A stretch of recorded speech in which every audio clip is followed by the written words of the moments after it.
Umid Nuri xususiy pansionati. Bu yer juda qimmat, hashamatli, lekin juda sovuq joy edi. Bu yerga boylar o'zlarining keraksiz bo'lib qolgan ota-onalarni tashlab ketishardi. 26 yoshli Madina bu yerda oddiy hamshira bo'lib ishlardi. Uning ishi og'ir edi. Injiq qariyalarga qarash, dorilarni berish, tagini tozalash. Lekin u nolimasdi, chunki uyda onasi kasal, ukasi esa talaba edi. Ularni boqish Madinaning zimmasida edi. Eng qiyin bemor onxonada yotadigan Alisher aka edi. Alisher aka 65 yoshda. Bir paytlar u shaharning eng katta qurilish imperiyasiga egalik qilgan milliarder bo'lgan. Hozir esa hamma uni aqldan ozgan deb hisoblardi. U xonasidan chiqmasdi. Ovqatni tokib tashlab soatlab gapirardi.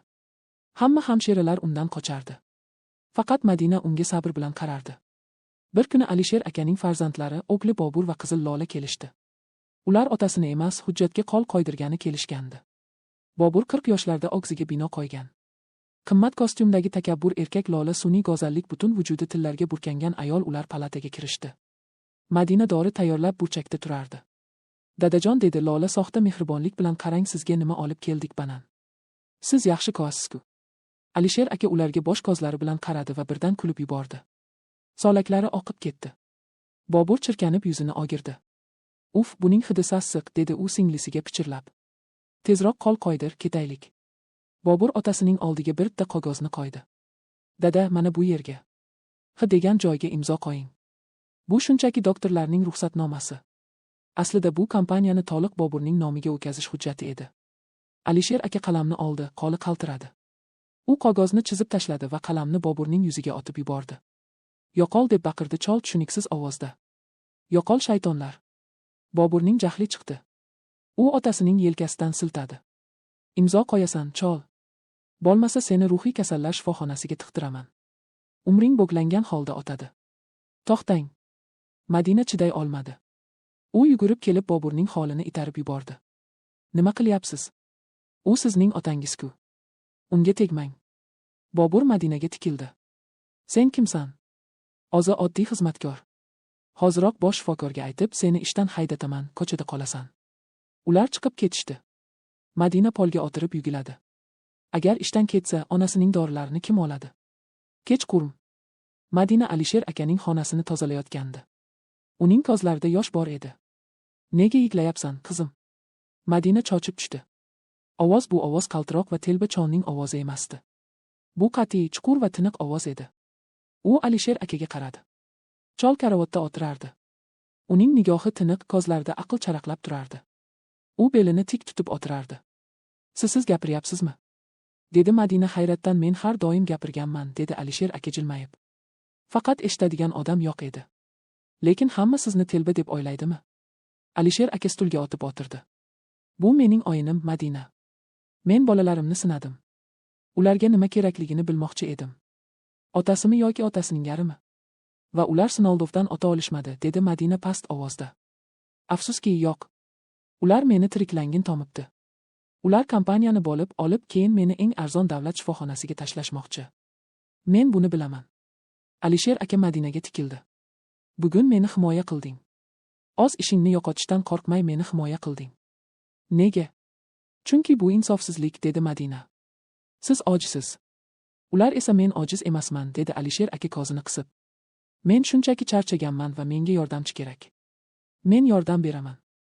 Yo'q, dori berishda emas. Menga sherik. Keyin sekin Madinaga yaqinlashdi. Madina ko'zlarini mahkam yumib oldi. Qo'llari bilan ko'ylagining gijimladi. Ko'zingni och, Madina, dedi Hikmat aka past ovozda. Madina ko'zini ochdi. Hikmat aka unga shahvat bilan emas, balki qandaydir charchoq va umid bilan qarab turardi. U cho'ntagidan pichoq yoki dorilar emas, balki bir bo'g'lam kalit va eski charm daftar chiqardi. Kiyimingni yechishing shart emas, dedi u stulga o'tirib. Bugun va umuman hech qachon senga erkak sifatida tegmayman. Madina hayratdan qotib qoldi. Tushunmadim men. Senga uylandim, chunki men olyapman, qizim. Hikmat aka og'ir xo'rsindi. Menda so'nggi bosqich. Shifokorlar 1 oy, balki 2 oy vaqtim borligini aytishdi. Unda nega uylandingiz?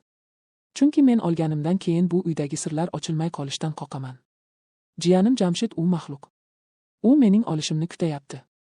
U mening boyligimni olib, o'zining iflos ishlarini davom ettirmoqchi. Qanaqa ishlar? Jamshid qurilishda sement va armaturadan o'g'irlaydi.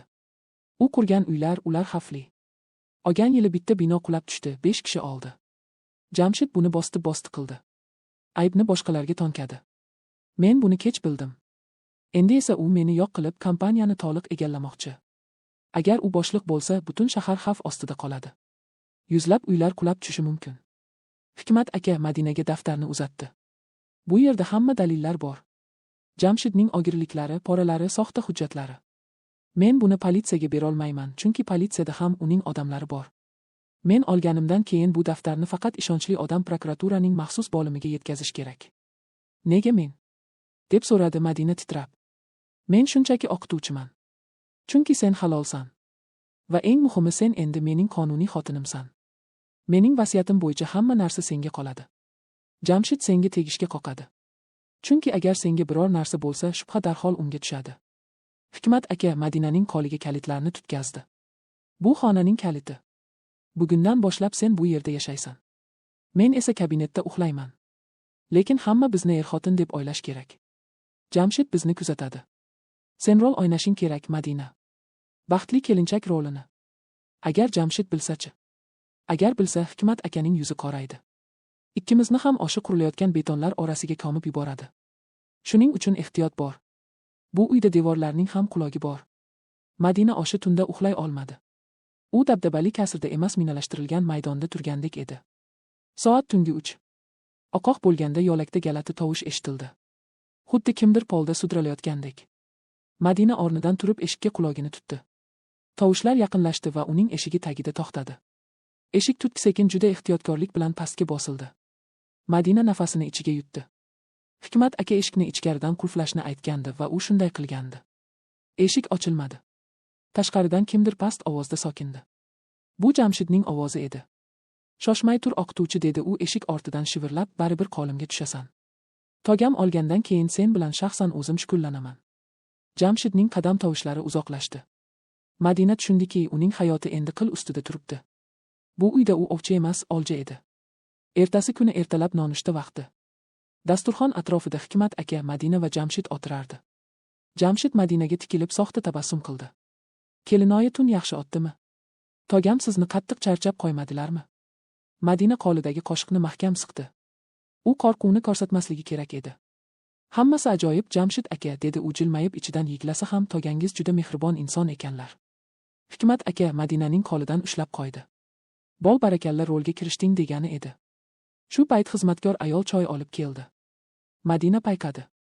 Xizmatkorning qo'llari qaltirardi. U choynakni Hikmat akaning oldiga qo'ya yotib, o'zlari bilan ichmang degan ishorani qildi va tezda chiqib ketdi. Madina buni sezdi. Hikmat aka piyolani labiga olib bordi.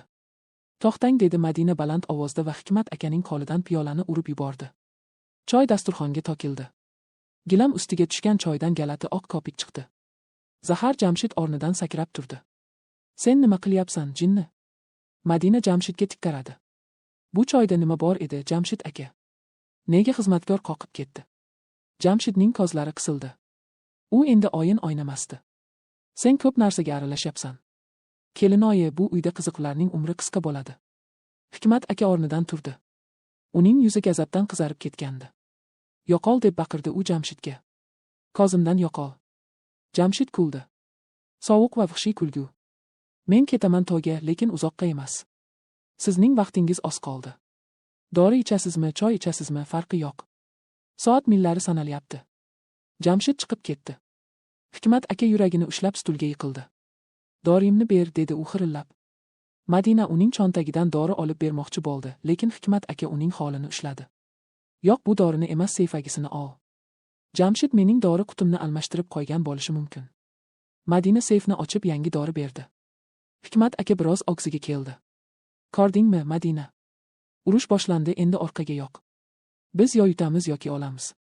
Oxa voqeadan keyin choydagi Zahar, Hikmat aka va Madina oshxonalariga qamalib olishdi. Ular tushunishdiki, Jamshid endi ochiqchasiga harakat qiladi. Hikmat aka maxfiy telefonidan kimgadir qo'ng'iroq qildi. Polkovnik, vaqt keldi, dedi u qisqa qilib. Bugun tunda operatsiyani boshlaymiz. Hikmat aka Madinaga yuzlandi. Madina, bugun men olaman. Madina cho'chib tushdi. Nima? Qorma, bu shunchaki o'yin. Men maxsus dori ichaman. U yurak urishimni juda sekinlashtiradi. Tanam sovib, nafasim deyarli sezilmay qoladi. Jamshid kirganda u meni oldi deb o'ylaydi. Uning maqsadi seyfdagi qora daftarni va sening imzongni olish. U og'zini his qilgan paytda eng katta xatosini qiladi. Hikmat aka seyfdan oshi daftarni olib, stol ustiga ko'rinarli joyga qo'ydi. Sening vazifang rolni oxirigacha o'ynash. Yigla, yolvor, qo'rq. Jamshid sening singaningni ko'rish kerak. U shundagina ehtiyotkorlikni unutib, hamma narsani bo'yniga oladi. Dilshodbek erimdan ko'p mehr berardi, chunki qaynonamga o'xshagan edi. Erni ukasi yaxshi bola edi. Qaynonam va qaynotam Jizzaxga zomlikani ketishdi. 5 kunga uyda erimni ukasi bilan qoldik. Katta hovlida hovlini suproqandim. Emni ukasi orqamdan kelib quchoqladi. Kelin oyi menga 1 kunlik vaqtingizni bakishlaydi. Sizni bedoringizga toy bo'lay, chunki sizni yoqtirib qolganman deb bo'ynimdan olibdi. Men shokda edim, lekin o'zimga ham juda yoqib ketdi. Chunki 1 yil erkakmadim. O'zimga ham yoqib qoldi. Erini ukasi quchoqlab olib, umuman qo'yib yubormadi. Hasanchalarimdan boshladi. Oq deya maza qilardim. O'zim ham yoqishib ketdim. Quchoqlab qarib oldida. Xonaga olib kirib ketdi. Spalninga yotqizdi. Ey, nima qilyapsiz? Dilshodbek degandim, hozir ko'rasiz, kelin oyi deb ustidagi kiyimlarni yechdi. Bitta tursida qolib menga yopishib ketdi. O'zim ham qarshilik qilmadim. Juda xohlab turgandim. Rosi ustimga chiqib Hasan-Husanchalarimni yeza boshladi. Oq deya maza qilardim. Sekin meni yechindirdi. Yechindim. Sirazi pastga qarab tushib ketdi. Ikkita uyogimni ochib pomidordan yala boshladi. Oqma maza qildim. Lekin Dilshodbekni go'sht kaltagi qattiq turib ketdi. Sekin tika boshladi. 7-osmonga uchganimni tasavvur qildim. 2 soat tindirmay yotdik. Ichlarimga tashlab yubordi. Shunchalar maza edi. Qaynukam ham rohatlandi. Ishni bajarib bo'lib yuvinib bo'ldik. Kech tushdi. Ovqatlanib bo'ldik. Yana kelib yopishib ketdi. Eri bilan mening yotoqxonamizga kirdik. Yana ijodni boshladik. Eri xotindek yotdik qaynukam bilan. Hech bunday mazza qilmagandim.